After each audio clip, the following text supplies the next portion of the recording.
একজন অচেনা মানুষ যে আমার জীবনটাই বদলে দিল। অথচ তিনি কখনো আমার নামও জানতেন না। শহরে পুরনো এক গলিতে আমার শৈশব কেটেছে। তখন আমার বয়স মাত্র 10। স্কুল থেকে ফেরার পথে আমি সবসময় একটা সরু অন্ধকার গলি দিয়ে যেতাম। গলির শেষ প্রান্তে ছিল একটা ভাঙাচুরো টিনের ঘর। সেখানেই থাকতেন এক বৃদ্ধা মহিলা। তিনি কারোর সাথে কথা বলতেন না, কারো চোখের দিকেও তাকাতেন না। গলির মানুষ বলতো তিনি অদ্ভুত স্বভাবের, কারো কাছে কিছু চান না, কিন্তু দিন কাটান প্রায় না খেয়ে। আমি জানি না কেন, কিন্তু তাকে দেখে আমার মনে হতো তিনি একা নন, খুব বেশি একা। একদিন মা ভাতের থালা হাতে দিয়ে বললেন, যদি কারো দরকার হয় তবে তাকে দিয়ে আসিস। আমি কিছু না ভেবে গলির সেই মহিলার দরজার সামনে রেখে এলাম থালাটা।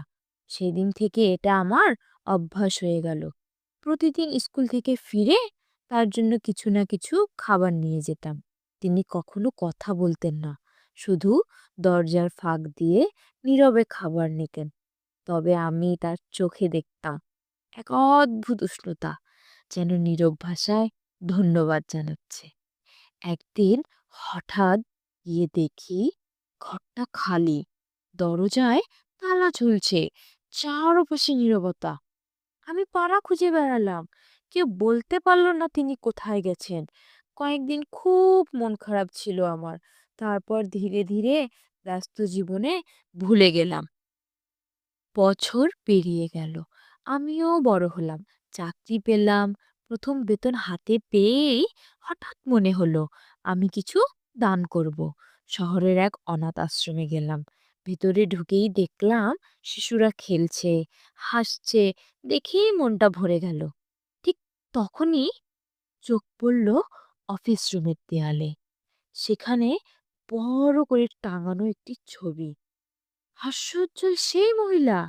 ছবিটির নিচে লেখা, এই মহিলার দানে তৈরি হয়েছে এই অনাথ আশ্রম। আমার বুক কেঁপে উঠল। আমি বুঝতে পারলাম তিনি শুধু আমাকে নয়, অনেকের জীবন বদলে দিয়ে গেছেন।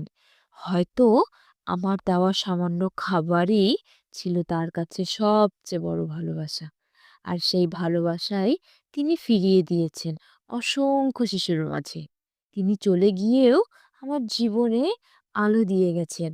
হয়তো এটাই সত্যিকারের দান, যা মৃত্যুর পরও বেঁচে থাকে। হ্যালো বন্ধুরা, ভিডিও ভালো লাগলে